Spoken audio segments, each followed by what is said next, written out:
আসসালামু আলাইকুম। নিশি নেচারে সবাইকে আমন্ত্রণ। আজকে আমরা খুব সহজ কিন্তু খুবই ইম্পর্ট্যান্ট একটা বিষয় নিয়ে আমাদের ভিডিও। তার কারণ হচ্ছে আমরা সকলে গাছ রোপণ করি, কিন্তু গাছটাকে কিভাবে সঠিকভাবে রোপণ করতে হবে তারই একটা সঠিক সমাধান আমরা আজকে দেব। সবাইকে আমন্ত্রণ জানাচ্ছি নিশি নেচারে।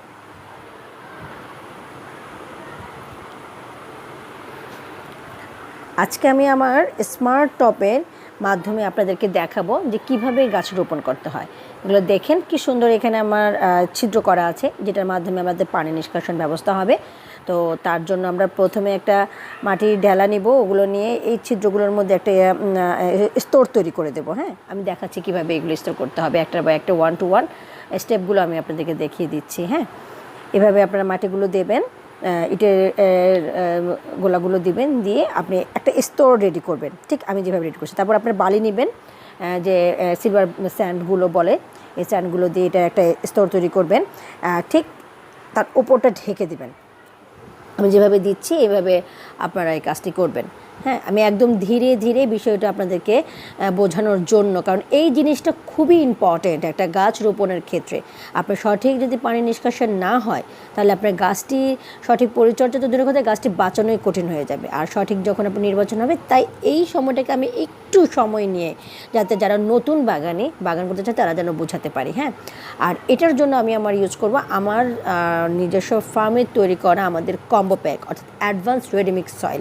দেখেন কি ঝুরঝুরো মাটিটা, এই মাটিটা আমি এখানে এবার স্তর বাই স্তর দিয়ে দেবো, স্টেপ বাই স্টেপ। এটাকে যতটুকু একটা মাটি তৈরি করা দরকার, দেখেন কি পরিমাণ ঝুরঝুরে, এর মধ্যে কোনো ধরনের চাকা নেই। এখানে অনেকগুলো মাটির একটা সার, একটা কম্বো প্যাক, অর্থাৎ একটা আদর্শ মাটি তৈরি করতে যা লাগে এভরিথিং এখানে দেওয়া আছে।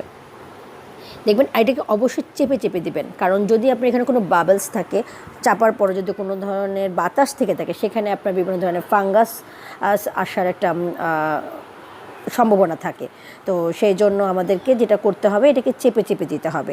তো আমার এই চ্যানেলে আরও আমি অনেক আপডেট দিব, আর সেটার জন্য আপনাদের সকলের সাপোর্টও দরকার। তো দয়া করে আপনারা আমার চ্যানেলটাকে সাবস্ক্রাইব করবেন, বেশি বেশি করে সাবস্ক্রাইব করবেন, শেয়ার করবেন, যাতে আমি আপনাদের কাছে আপনাদের প্রয়োজনীয় একদম বেসিক নিডের যেটা গাছ করার জন্য যা যা দরকার হয় সেই বিষয়গুলো আমি আপনাদেরকে জানাবো। তো এই যে বিষয়টা আমি এখন দেখাচ্ছি, এটা সম্পূর্ণ আমি আমার কম্বো প্যাক দিয়ে করছি এবং মাটিকে চেপে চেপে দিয়েছি যাতে কোনো প্রকার বাবলস, কোনো প্রকার এয়ার অর্থাৎ বাতাস না থাকে। সেই বিষয়টা আমি আপনাদেরকে এখানে শো করে দিচ্ছি, যাতে আপনি আপনার গাছগুলো রোপণ করতে হয়। এটা আমার স্মার্ট টব, এইটা খুবই হালকা একটা টব। এই টবের মাধ্যমে আপনার ছাদের যে ওজনটা সেটা আপনি পারবেন না। হ্যাঁ, এছাড়াও আমি আরও কি 2-1টা টবে দেখাবো। আপনি দেখতে পাচ্ছেন যে আমি কীভাবে চেপে চেপে মাটিটাকে রেডি করছি এখানে গাছ রোপণ করার জন্য। হ্যাঁ, তবে আমি একটা প্লাস্টিকের টবেও দেখাবো। তার আগে একটু বলে নিই, বেশি করে আমার এই ভিডিওটি লাইক করবেন, কমেন্ট করবেন, শেয়ার করবেন, যাতে আমি আরও সাপোর্ট পাই। নিয়ে আসলাম এই যে আমাদের আরেকটা প্লাস্টিকের টব। এই যে প্লাস্টিক টবগুলো, এখানে একটা খোলাম কুচি টাইপের বিষয়টা আছে। এই খোলাম কুচিটা দিয়ে আপনি এই ফুটোটাকে উল্টো করে লাগাবেন। হ্যাঁ, লাগিয়ে এভাবে করে দিবেন। তারপরে আপনি ইটের যে আস্তরটা, সে আস্তরটা আপনি এভাবে দিবেন। এরপরে আবার সেম ওয়েতে আপনি বালিটা দিবেন। বালিটা দিয়ে আপনি এটা স্তর করবেন, যাতে আপনার এই একটা বেডশিটের মতো করে তৈরি করবেন। হ্যাঁ, এভাবে করে আপনি বেডশিটগুলো তৈরি করে দেন আপনি কাজগুলো করবেন। এরপরে আবার সেই মাটিগুলো আপনি দিতে থাকবেন, তাহলে আপনাদের এই প্রবলেমগুলো আর হবে না। এটা হচ্ছে মেন। চেপে দিলে, আমি বারবার এর আগেও বলে দিয়েছি, চেপে দেবেন। এরপরে আমি আপনাকে দেখাবো যে গাছগুলো কিভাবে আমি রোপণ করব, তার একটা প্রসেসটা দেখাই দেবো। এটা যখন মাটিটা হয়ে যাবে, আমি এই গাছগুলো অনলাইন শপ থেকে কিনে আমি এটা চারা করব। এর আগে আমি এটা ফাঙ্গিসাইডের মধ্যে এগুলোকে সারা রাত ভিজিয়ে রেখেছি।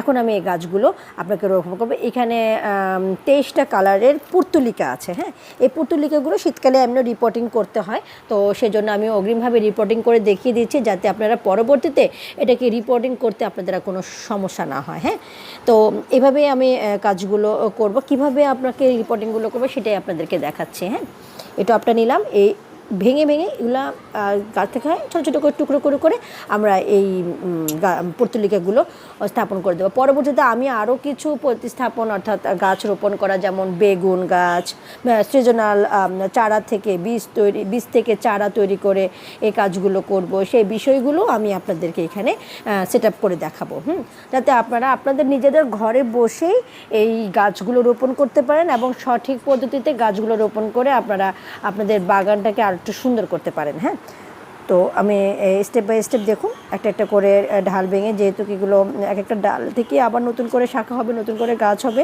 একটাকে দুটা তিনটা করে ভাগের মাধ্যমে আমি এই কাজটা করে দিচ্ছি, যাতে কী হবে আপনার এই কাজগুলো করতে সুবিধা হবে। স্টেপ বাই স্টেপ করে আমি একদম একটা একটা করে ভেঙে ভেঙে করে দিচ্ছি, এবং যখন কাজটা হয়ে গেলে আমি জলটা ভর্তি করে জল দিয়ে দিচ্ছি। এটা ভর্তি করে জল দিয়ে দিলে এটা যেটুকু পানি নেবে, বাকিটুকু যে আমি নিষ্কাশন করেছি সেই অনুসারে পানিটা ঝরে যাবে। আর আমার এই মাটিটা এত হালকা যে আপনাকে কষ্ট করে আর অন্য কিছু করতে হবে না, সরাসরি এই মাটিতেই আপনারা আমাদের গাছগুলো রোপণ করতে পারবেন। যে কোনো গাছই আপনি রোপণ করতে পারবেন, তবে ক্যাকটাস আর অ্যাডেনিয়ামের ক্ষেত্রে মাটিগুলো একটু ভিন্নভাবে তৈরি করতে হয়। আমি খুব ইজি এবং ধীরে ধীরে যাতে আপনাদের বুঝতে সুবিধা হয় সেজন্য আমি এই স্টেপগুলো খুব ধীরে ধীরে আপনাদেরকে দিচ্ছি, যাতে আপনারা বুঝতে পারেন যে কীভাবে গাছগুলো রোপণ করলে আপনার সবগুলো পর্তুলিকা গাছ আপনি টিকতে পারবে। তো আমি ভিডিওর শেষের দিকে আমি দেখাবো যে এই পর্তুগুলার আর যখন আমি গাছগুলো রোপণ করেছি কী ধরনের ফুল, কী ধরনের চারা হয়েছে এ করবেন। আর বিশেষ করে খেয়াল করবেন পর্তুলিকাগুলো শীতকালে আসলে আবার একটু রিপোর্টিং করবেন, আদারওয়াইজ অনেক সময় এই পর্তুলিকাগুলো আর বাঁচে না। হ্যাঁ, তো সেই জন্য রিপোর্টিং করলে এই পরবর্তীতেও আপনি এর একটা স্টেপ বাই স্টেপ করতে পারবেন, এটা চারা রেডি করে রাখতে পারবেন। আর আমার ভিডিও দেখানোর মেন উদ্দেশ্য যারা নতুন বাগানে তারা যাতে সঠিকভাবে টব তৈরি করতে পারে তারই একটা বিষয় এখানে সঠিকভাবে শো করা যাচ্ছে। তো এটাই আসলে আমি মেনলি আপনাদেরকে দেখানোর জন্য এভাবে করা হয়েছে। আর এই পর্তুলিকাগুলো এভাবে আসলে সেট আপ করা হয়েছে। আপনার যদি ভিডিওটি ভালো লাগে, আপনারা আমি আরও কিছু ইম্পর্টেন্ট ভিডিও শেয়ার করবো, কীভাবে মাটি তৈরি করতে হবে তারও ভিডিও আসবে। সকলকে অসংখ্য ধন্যবাদ ধৈর্য সহকারে আমার ভিডিওটি দেখার জন্য। ধন্যবাদ।